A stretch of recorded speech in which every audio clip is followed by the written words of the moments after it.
The ocean is too still. That's what the sailors noticed first, the unnatural silence hanging over the Pacific like a held breath. The water glassy and dark in the pre-dawn hours of November 1st, 1952. Somewhere in the distance, invisible in the darkness, lies a small coral island called El-Jalab. In exactly 47 minutes, it will cease to exist. You can hear the heartbeats now. Not your own. There's the men in the observation bunkers, gripping cameras and dosimeters with white knuckles. The scientists whose calculations have led to this moment, wondering if they've made a terrible mistake. The military officers who see not a scientific experiment, but the key to global dominance. And somewhere, thousands of miles away in Moscow, other men in other bunkers racing desperately to catch up to what is about to unfold. The device they've built doesn't even look like a bomb. It's a monster, a 3-story building of cryogenic equipment, refrigeration units, and enough liquid deuterium to freeze the air around it. They call it Mike, as if giving it a friendly name could somehow domesticate the fury sleeping within its steel shell. But there is nothing friendly about what Edward Teller and his team have created. This is not merely an atomic bomb. This is fusion, the very power of stars, trapped and weaponized. 7 years ago, the mushroom cloud over Hiroshima shocked the world with its apocalyptic power. 20 kilotons of TNT equivalent. The cities of Japan became monuments to a new kind of warfare, a new kind of death. But that was fission! Splitting atoms. Child's play, compared to what waits beneath the Pacific. Mike holds within it the promise of 10 megatons. 10 million tons of TNT! 500 times the power that erased Hiroshima from the map. The scientists know the numbers! They've checked them 1,000 times, run the calculations until their eyes bled, until the equations appeared in their dreams. But knowing and seeing our different countries, separated by an ocean of fear and wonder, J. Lobair, Oppenheimer, the father of the atomic bomb, had opposed this moment. He called it a weapon of genocide, not war. He lost that argument. The hydrogen bomb was coming, with or without him. Better us than them, the Pentagon said. Better us than the Soviets! In the observation post, a young engineer watches the clock. His hands tremble slightly. He fought in World War II, saw men die in the mud of Europe. But this is different. This feels like standing at the edge of creation itself, or perhaps its ending. The countdown begins, and the words feel like a prayer spoken backwards. A summoning of demons rather than their banishment. 10, 9, 8. The island sleeps. Birds rest in the palm trees. The coral reef, ancient and patient, has witnessed millions of in the depths below. Fish move through water that has been their home since time began.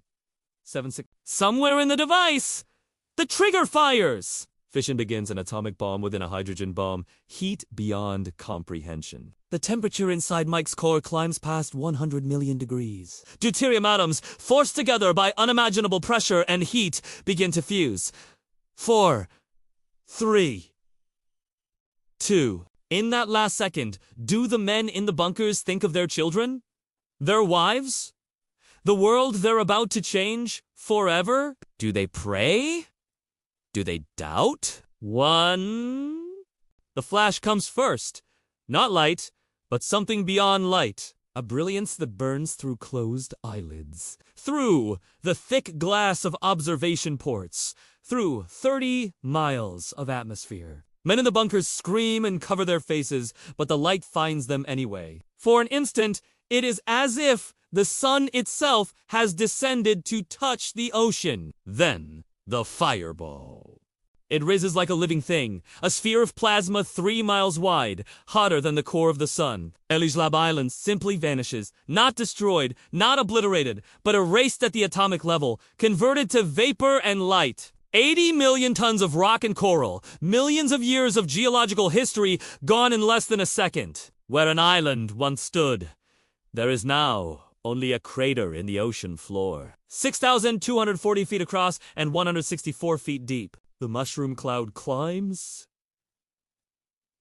and climbs and climbs. It punches through the troposphere like it isn't even there, rising past 57,000 feet. Into the stratosphere, spreading out in a canopy of radioactive debris that will circle the globe. The cloud is so large, so impossibly vast, that observers cannot comprehend what they're seeing. It looks fake, like a special effect, like something that couldn't possibly exist in the real world. But it does exist, and the world will never be the same. The shockwave rolls across the Pacific, creating waves that will be felt hundreds of miles away. The heat is so intense that ships 30 miles distant feel their paint beginning to blister. Monitoring stations around the world detect a seismic disturbance, the death scream of an island, the birth cry of a new age. In the bunkers! Men weep. Some from relief, some from horror, some from emotions they cannot name. They have done it. They have unlocked fusion. They have brought the power of stars to Earth. Edward Teller, watching from California, grins. In Moscow, intelligence agents receive their first reports, and the Soviet leadership understands they are already behind in a race they didn't know they were losing. The footage will be classified for years. When the public finally sees it, they will struggle to believe it's real. How can one bomb do this? How can human beings create such power? How can we ever feel safe again? But here, in November 1952, as the radioactive cloud drifts east on the trade winds, as Geiger counters around the Pacific begin their frantic clicking, as the sea rushes in to fill the crater where an island used to be, one question hangs heavier than the fallout. If this is what we can build in 1952, what will we build in 1962? In 1982, how many megatons until we can destroy not just islands, not just cities, but continents? How many megatons until we can end the world? The Soviets will test their first hydrogen bomb in less than a year. The arms race is no longer about who has the bomb, it's about who has the bigger bomb. The deadlier bomb. The bomb that can erase not just the enemy, but the future itself. Standing at the dawn of the thermonuclear age. Watching Mike's mushroom cloud touch the heavens, humanity has finally achieved the power of gods. But with that power comes a terrible question, one that will haunt every moment of the Cold War. Every decision made in bunkers and war rooms for decades to come.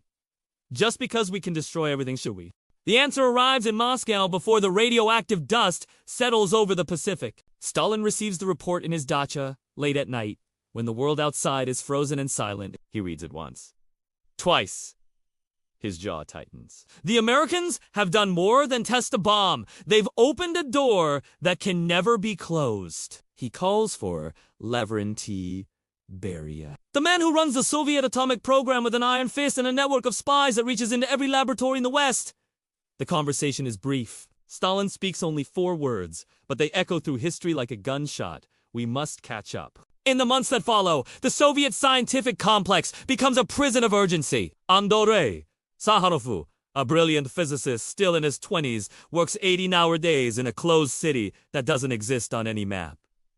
His beard grows wild, his eyes hollow.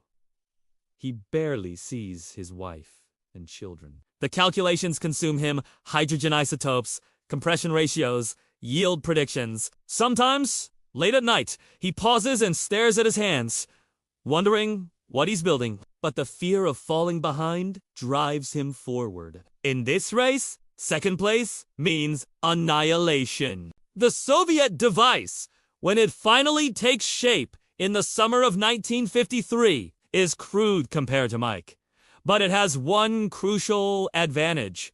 It's deliverable. The Americans' Mike was a building impossible to drop from a plane. Sakharov's design, called layer cake, can fit inside a bomb bay. On August 12, 1953, a Soviet bomber releases it over the Semipalatinsk test site in Kazakhstan. The flash lights up the steppe like a second sun! 400 kilotons!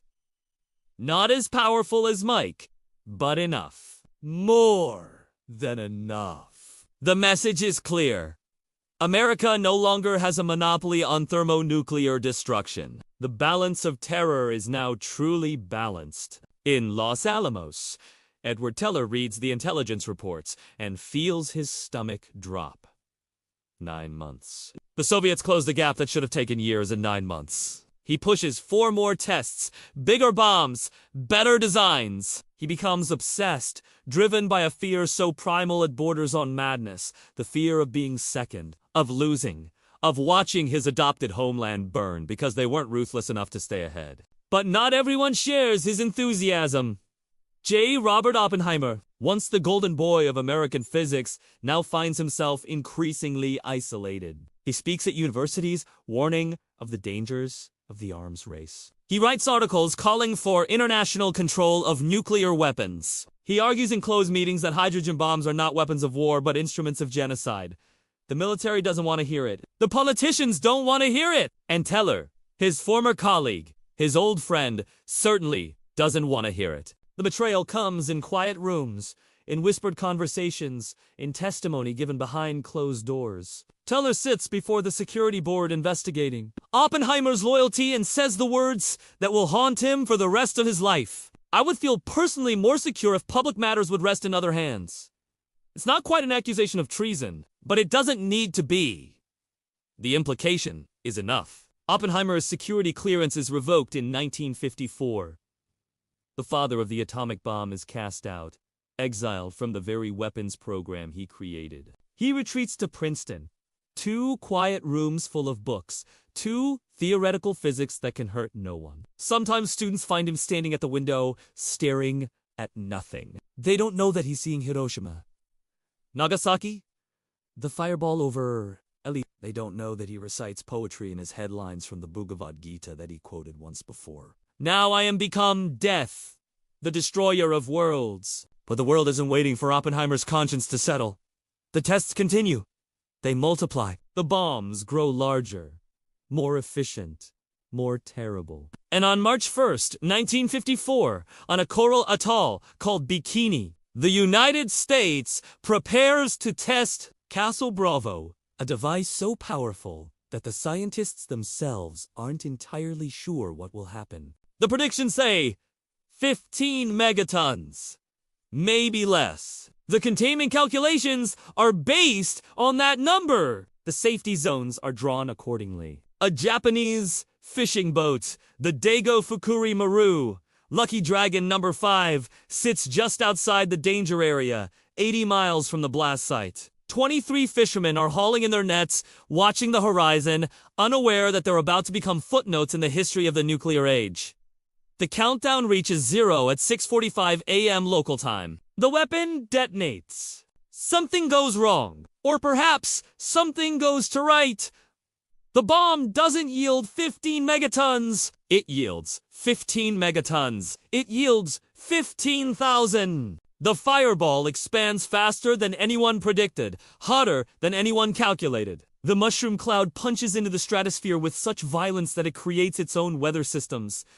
And the fallout, dear God, the fallout. The radioactive debris doesn't fall in a neat pattern. It spreads, carried by winds that weren't accounted for, drifting across hundreds of miles of ocean. On the Lucky Dragon, the sky turns white. The fishermen stare in horror as ash begins to fall. White ash, soft as snow, beautiful and deadly. They don't understand what it is at first. Some of them catch it in their hands. Curious. It burns! It sticks to their skin, their clothes, their hair. They try to brush it off, but more keeps falling. 4 hours. It falls. By the time they make it back to port 2 weeks later, they're all sick. Nausea.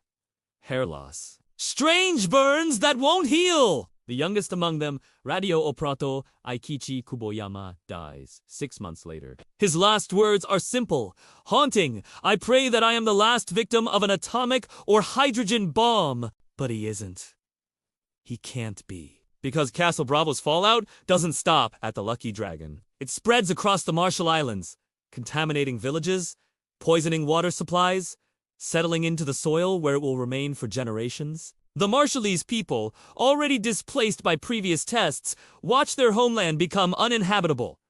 Where will they go? Who will take responsibility? The questions hang unanswered in radioactive air. In Washington, there is panic. The test was supposed to be secret, controlled. Now there are Japanese fishermen dying, international outrage building, and questions being asked that have no good answers. How many more tests will it take? How big do the bombs need to be? When does deterrence become insanity? The arms race accelerates anyway. Both sides now have the hydrogen bomb. Both sides are improving it, perfecting it, building arsenals that could end civilization multiple times over. The United States has bombs. The Soviet Union has bombs. Britain will soon have bombs. France is working on bombs. China is years away, but getting closer. The Cuban Missile Crisis is still 8 years in the future, but its shadow is already growing. The question isn't whether there will be a confrontation, but when and whether in that moment of crisis. With fingers hovering over launch buttons and clocks ticking down to midnight, someone will blink. In Moscow, in Washington, in underground bunkers, and mountain hut, the calculations continue. Megatonnage blast radius. Acceptable losses. The language of apocalypse becomes routine, bureaucratic. But the men making these calculations have families, children, dreams of futures that may never come. At night, some of them lie awake and wonder. When the moment comes, when the red phone rings and the orders arrive and the world stands at the edge of the abyss, will the fear of destruction be stronger than the pride that brought us here? The children in St. George, Utah, have no idea they're being poisoned. It's 1955, and the sky above the Nevada desert lights up regularly, now not from sunrise, but from bombs. The Atomic Energy Commission calls them tests, says they're safe, says the radiation dissipates harmlessly into the atmosphere. The families living downwind believe them because why wouldn't they? This is their government. These are their protectors. So when the flash comes and the ground trembles and the strange clouds drift overhead, they take their children outside to watch. Some families make parties of it. Picnics, they point at the mushroom clouds rising in the distance like they're fireworks. The fallout settles on their homes like morning dew. It gets into the milk from cows grazing on contaminated grass. It seeps into the water table. The children play in dust that glows faintly under Geiger counters. No one is running. And in the years that follow, the cancer comes. Leukemia, thyroid, tumors. Children who should be graduating high school instead waste away in hospital beds, their parents holding their hands and asking why. But that's later.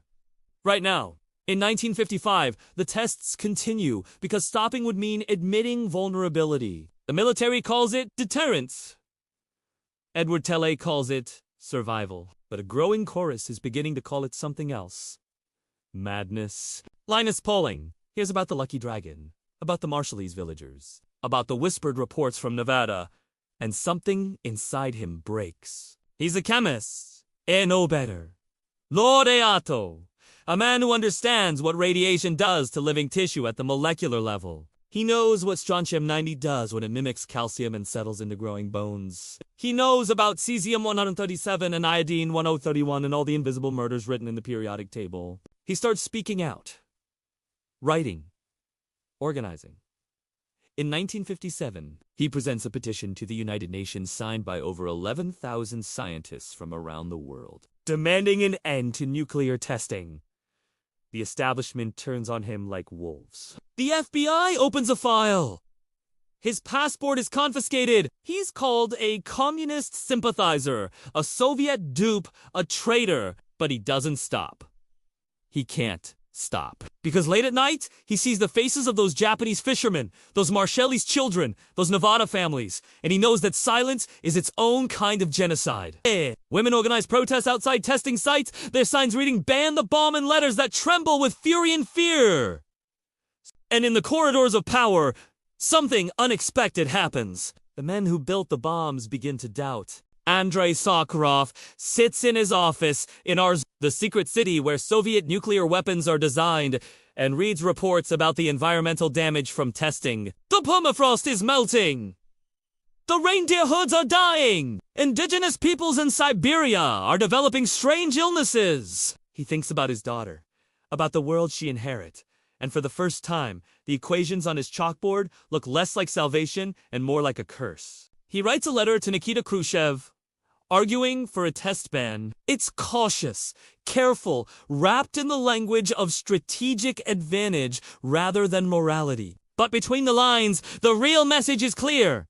We've gone too far. The Soviet leadership reads it, nods politely, and ignores him. There are warheads to build, Americans to intimidate, pride to maintain. In America, even some in the military establishment are having second thought. General Omar Bradley, a war hero, calls the arms race a race toward destruction. President Eisenhower, in his final address to the nation in 1961, warns of the military-industrial complex, a machine that feeds on fear and turns human beings into widgets in an equation of annihilation. His words are prophetic. But by then, the machine has already grown too large to stop. The twist comes not from politics or science, but from a place no one expected: the stratosphere itself. In 1962, atmospheric scientists make a discovery that changes everything. The radioactive isotopes from the tests aren't dissipating harmlessly as claimed. They're accumulating, circling the globe in the jet streams, settling into soil and water, and living tissue everywhere. Strontium-90 shows up in the baby teeth of children in New York, London, Moscow, Tokyo. Every child born after 1945 carries the atomic age in their bones. The tests were supposed to protect people. Instead, they're slowly poisoning an entire generation. When the data becomes public, the outrage is seismic. This isn't about enemy casualties or acceptable losses anymore. This is about children. Your children? My children? Everyone's children! The abstractions of megatonnage and throw weight and first strike capability suddenly become concrete in the face of a 5-year-old with cancer. Kennedy and Khrushchev, locked in their ideological death grip, both receive the same reports. Both see the same data. And both men, for different reasons and from different angles, arrive at the same terrible conclusion. The weapons designed to protect them are destroying what they're supposed to protect. The limited test ban treaty negotiations begin in 1963, just months after the Cuban Missile Crisis brings the world to the edge of nuclear war. The talks are fraught, paranoid, weighted with decades of mistrust. Both sides want verification. Both sides fear deception. But underneath the posturing, there's a shared recognition of something that once seemed impossible. They're not really enemies. Not compared to the common threat they've created together. The treaty is signed on August 5th, 1963. No more tests in the atmosphere, in space, or underwater. The bombs will still be built, still be improved, still be aimed at each other's cities. But at least they won't rain poison on innocent bystanders anymore. It feels like victory. It isn't. Because the testing ban doesn't slow the arms race, it accelerates it. Both sides simply move their tests underground and build faster, building more, building better. By 1970, there are over 40,000 nuclear weapons in the world. By 1980, there'll be over 60,000. Enough to destroy human civilization dozens of times over. Enough to trigger nuclear winter. Enough to render the planet uninhabitable. Sakharov, watching this unfold from his increasingly isolated position in the Soviet scientific establishment, finally speaks the truth that's been growing in him like a cancer. In 1968, he writes an essay called Progress, Coexistence, and Intellectual Freedom. It's passed secretly through samizdat networks, eventually reaching the West. The core argument is radical in its simplicity. The real enemy isn't capitalism or communism. The real enemy is the weapons themselves. And the only way to win is to refuse to play. The Soviet authorities respond by stripping him of his security clearance. He loses access to his laboratory, his life's work. But he gains something else, a voice that cannot be silenced. He becomes a dissident, a prophet crying in the wilderness of the Cold War.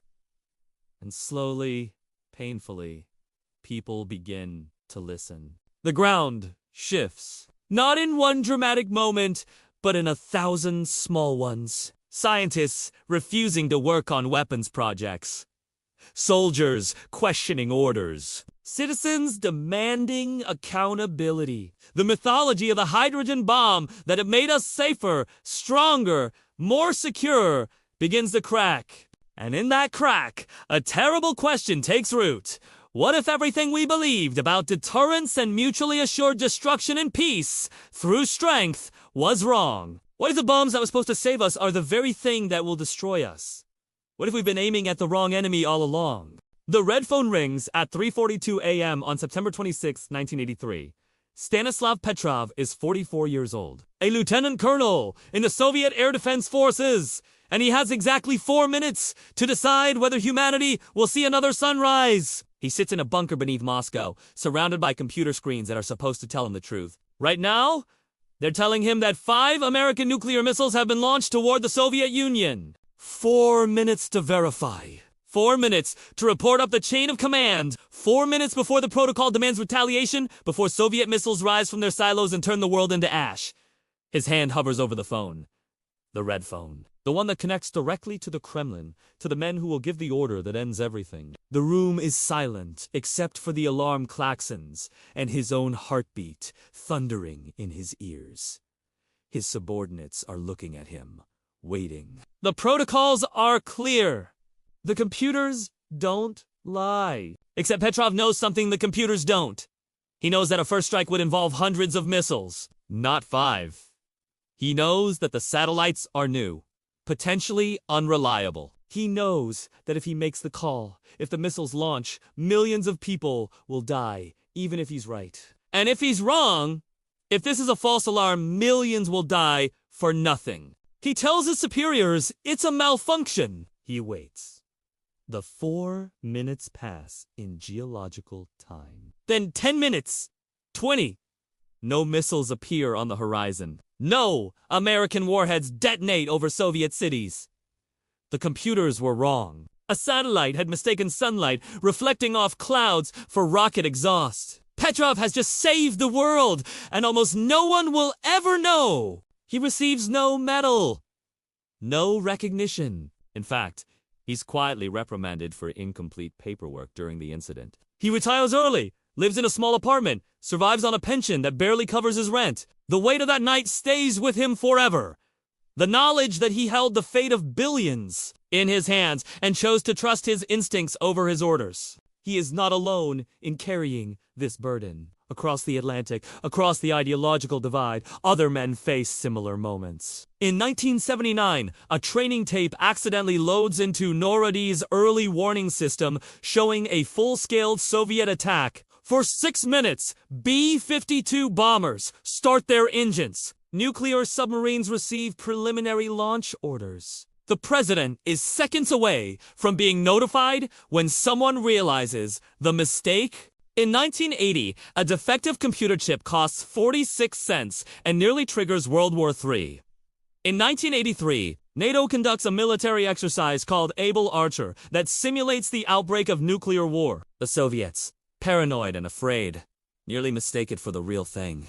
The launch codes are distributed. The missiles are armed. The world teeters on the edge without knowing it. How many times can humanity roll the dice before the odds catch up? President Reagan sits in the White House screening room in 1983 watching a film called The Day After. It depicts a nuclear war and its aftermath. Lawrence, Kansas reduced to rubble, radiation victims dying in agony, society collapsing into chaos. The movie is fiction, but the science is real. Reagan, the cold warrior who called the Soviet Union an evil empire, watches in silence. When the lights come up, his face is pale. He writes in his diary that night, "It is powerfully done. It left me greatly depressed." Something shifts in him after that. The abstract mathematics of megadeaths become faces, children, families, the civilization he's supposed to be protecting. He begins meeting secretly with Soviet leaders, talking about arms reduction. His advisors are horrified.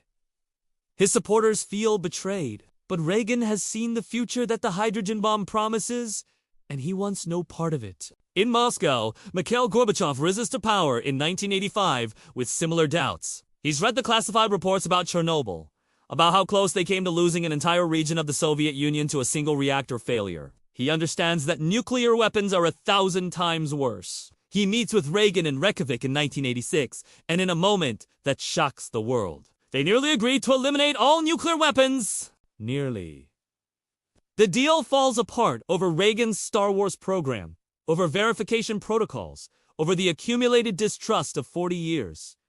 But the conversation has happened. The impossible has been spoken aloud, and once spoken, it cannot be unspoken. The peace movements have grown from scattered protests into a global force. In 1982, 1 million people gather in Central Park demanding In Europe, protesters form human chains between nuclear bases. In the Soviet Union, dissidents risk everything to speak against the arms race. The governments try to ignore them, try to suppress them, but the voices keep multiplying. Scientists who once built bombs now campaign against them. Physicians form organizations to educate the public about the medical consequences of nuclear war. Religious leaders of every faith unite in condemnation of weapons that threaten all of creation. The tide is turning, slowly, painfully, but turning nonetheless. Andrei Sakharov, exiled to the city of Gorky for his dissent, continues writing.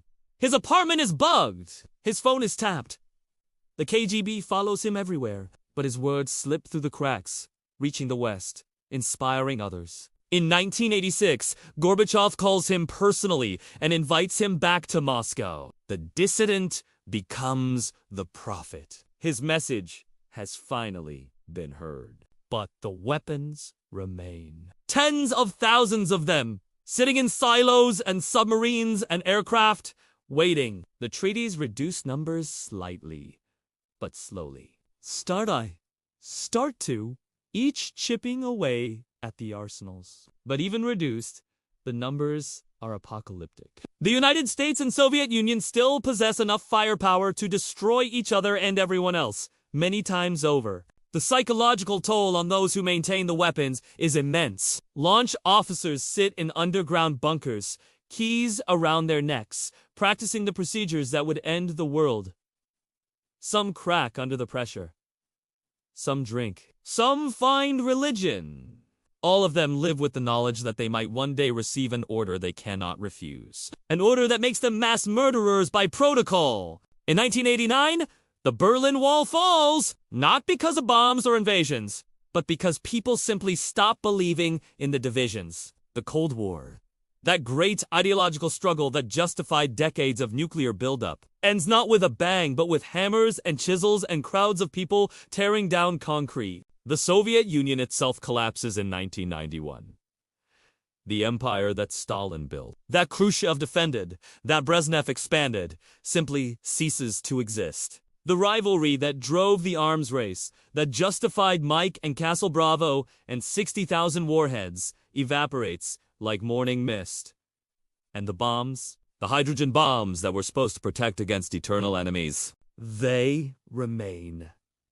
Rusting in silos, aging in storage. Still capable of destroying cities, nations, civilizations, still pointing at targets, even though the reasons for those targets have vanished. The infrastructure of annihilation remains intact, waiting for new enemies, new justifications, new fears to breathe life back into the machinery of apocalypse. In 1992, the United States conducts its last nuclear test. Russia follows in 1996. But in secret laboratories, the research continues. Computer simulations replace atmospheric tests. The weapons are maintained, upgraded, refined. And new nations join the club. India, Pakistan, North Korea. Each believing that the bombs will protect them. Each learning the terrible lesson of the nuclear age. That weapons designed to prevent war become chains that bind you to the possibility of your own destruction. Stanislav Petrov dies in 2017. Largely unknown. Edward Teller dies in 2003, still defending the hydrogen bomb. Andrei Sakharov dies in 1989. Having transformed from weapons designer to peace activist, J. Lobe Ropin, Haima Diasin, Senkyu Hekurokuju, never fully escaping the shadow of the bomb he helped create. But their creation lives on. The hydrogen bomb persists, a testament to human genius and human folly, a reminder of what we can build and what we should fear in ourselves. The question remains, hanging over humanity like Damocles' sword, waiting for the next crisis, the next miscalculation, the next false alarm. Will we be as lucky next time? The truth arrives slowly, like radiation poisoning. In the 1990s, the secret documents begin to the vaults open. The lies unravel. The American public learns that their government knowingly exposed them to radioactive fallout. The Marshallese discover their islands were deliberately contaminated to study radiation effects on human populations. The Soviet citizens read reports about entire villages poisoned, entire ecosystems destroyed, all in the name of national security. The downwinders of Utah, the Kazakhs of the Aboriginal Australians near British test sites, the inhabitants of French Polynesia.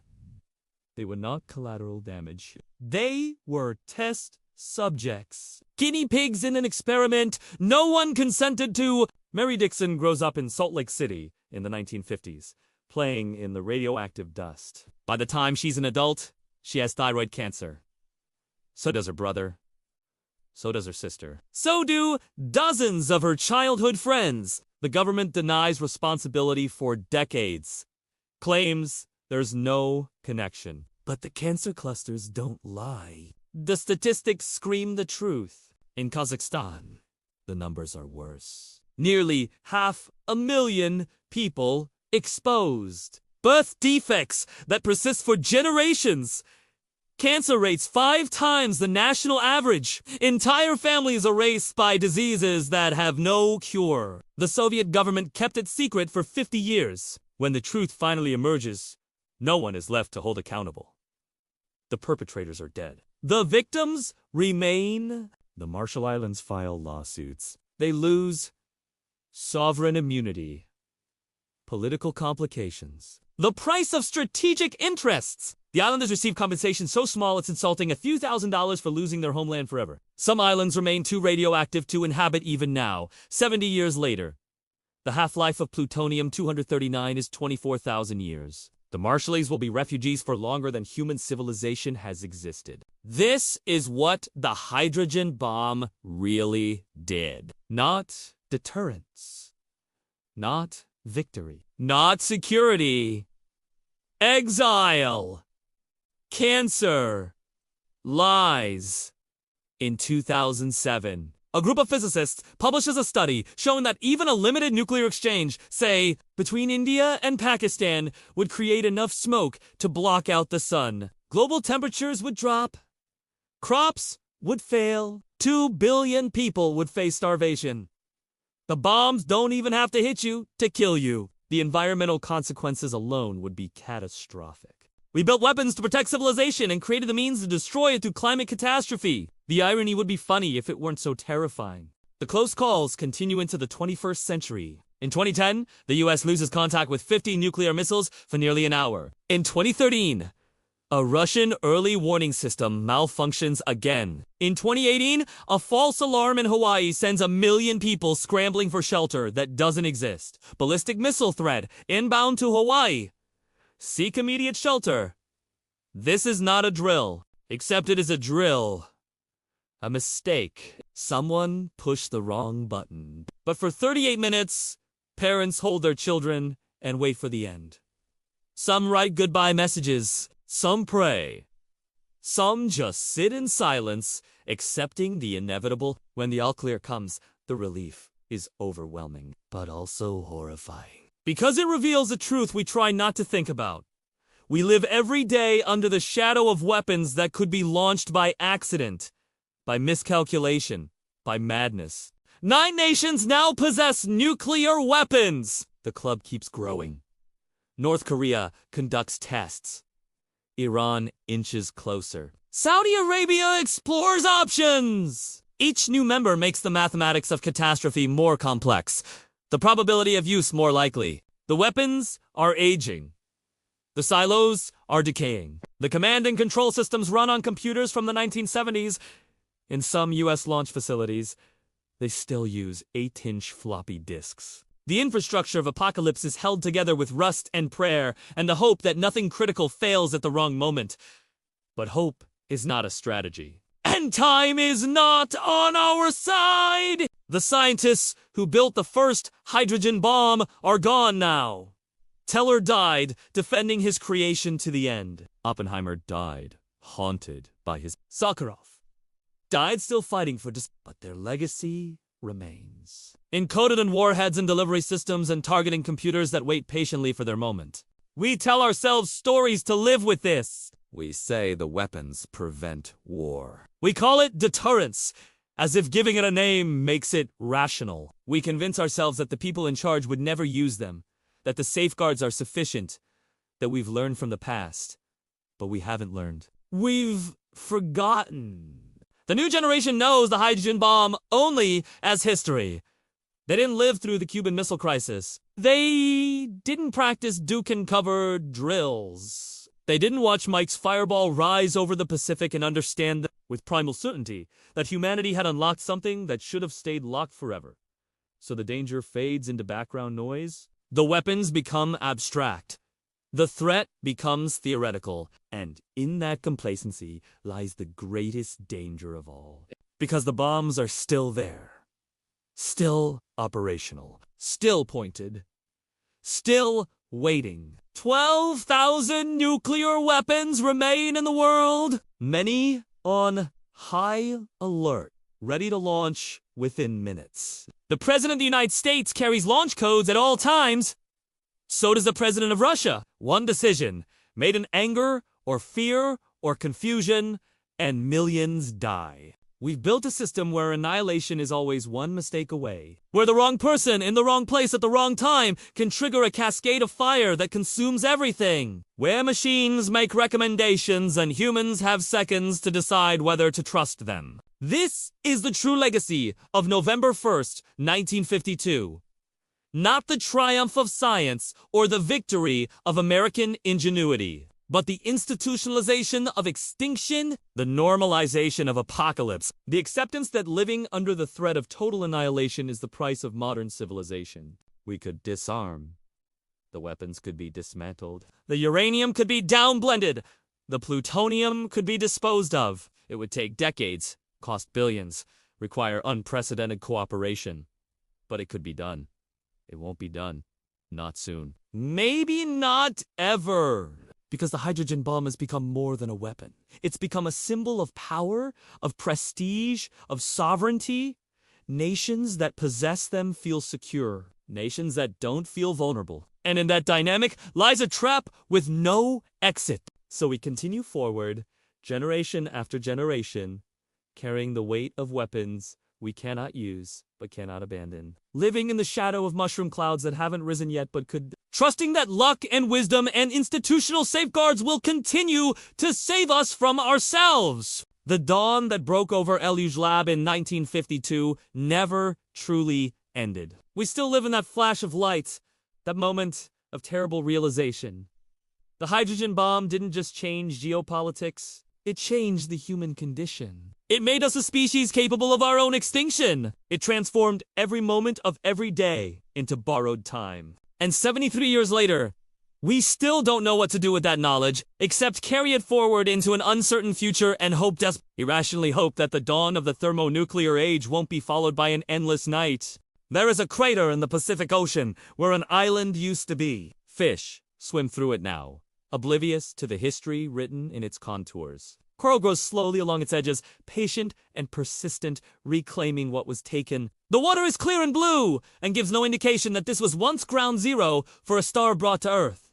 Time erodes memory. The ocean keeps its secrets, but the crater remains. 6,000 feet across. A scar on the sea floor that will outlast nations and ideologies and all the men who created it. In Nevada, the desert is pocked with similar scars. Subsidence craters from underground tests. Collapsed caverns where bombs once detonated in chambers of stone. From the air, they look like impact marks from meteors. As if the Earth itself has been struck by something from beyond. Tourists drive through now, taking photographs, reading plaques that sanitize the history. The radiation has faded enough to be called safe. Safe enough to visit. Not safe enough to live. In Kazakhstan, the test site at Semipalatinsk sprawls across an area larger than Wales. Abandoned bunkers rust under endless sky. Concrete observation posts crumble into dust. And in the soil, in the groundwater, in the bones of animals that graze there still, the isotopes persist. Cesium, strontium, plutonium. Elements that should not exist in nature. Created by human hands and scattered across the landscape like seeds of some terrible crop. The Marshallese have a word. Asterisk. Jalolokian asterisk. It means to be poisoned by radiation. They needed to create it because their language had no term for what was done to them. How do you name something that has no precedent? How do you speak about an injury that spans generations, that exists in DNA and chromosomes, and the architecture of cells? Some of the islanders were relocated. Some were allowed to return when radiation levels dropped to acceptable thresholds. But what is acceptable? What level of contamination is okay when it's your children, your home, your only place in the world? They say the coral is growing back around Bikini Atoll. The fish have returned. Nature, in its relentless persistence, is healing what we broke. But the people cannot return. Not really. Because even if the radiation fades, the memory remains. The knowledge that your homeland was considered expendable. That your lives were weighed against strategic interests and found wanting. This is written into them now. Into their stories. Into the songs they teach their children about islands that exist only in memory. Into the dreams of the elderly who remember coconut groves and fishing grounds, and beaches where they felt the sun without fear.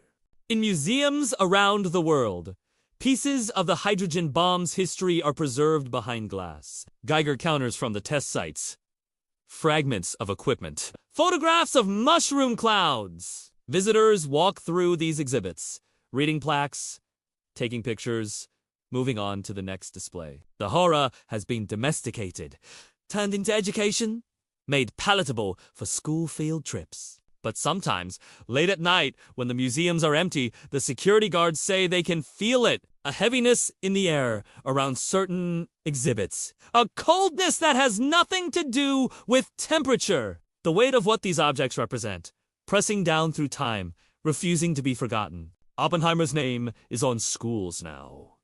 On science centers. On awards for physics. We've turned the destroyer of worlds into a symbol of intellectual achievement. Tell her live long enough to see the hydrogen bomb become routine, its existence accepted as inevitable. Sakharov became a saint of the peace movement, but the weapons he designed still exist, still function, still threaten. What do we make of these men? Geniuses and fools. Saviors and villains. Prophets and madmen. They unlocked the power of stars and gave it to governments that could barely govern themselves. They created deterrence and called it peace. They built weapons too terrible to use and convinced themselves this made everyone safer. Were they right? After 73 years, we still don't know.